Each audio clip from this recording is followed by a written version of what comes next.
আজকে আমি বানাবো চারাপোনা দিয়ে আমসি দিয়ে মাছের টক। তার জন্য আমি নিয়ে নিয়েছি চারাপোনা মাছ, আলু, বেগুন, কুমড়ো আর আমসি।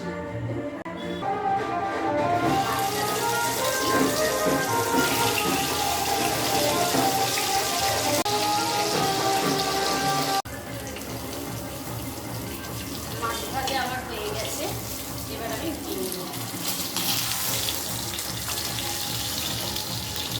এবার আমি দিয়ে দিলাম পটেটো।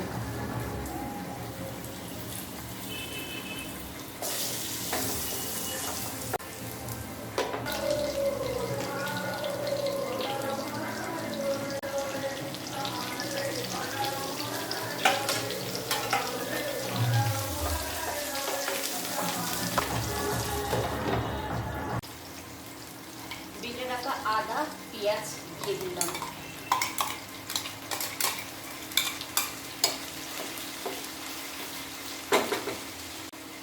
ধনে গুঁড়ো দিয়ে দিলাম, হলুদ গুঁড়ো দিয়ে দিলাম, লঙ্কা গুঁড়ো দিয়ে দিলাম, জিরে গুঁড়ো দিয়ে দিলাম, পরিমাণ মতো নুন দিয়ে দিলাম।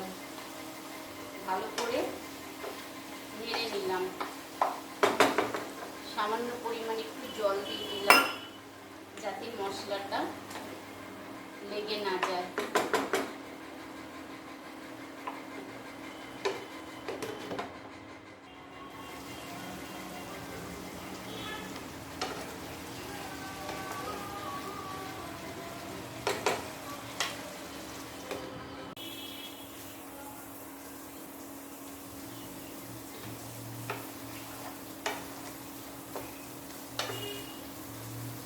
সবজিগুলো সব গলে গেছে, এবার আমি পরিমাণ মতন জল দিয়ে দিলাম।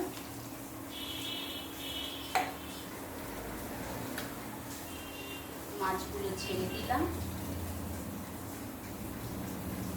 আমসিগুলো দিয়ে দিলাম। এবার আমি ঢাকা দেব। 5 মিনিটের জন্য ফুটলে হয়ে যাবে আমার চারাপোনা আমসি দিয়ে টক। তৈরি হয়ে গেছে আমার চারাপোনা দিয়ে আমসির টক।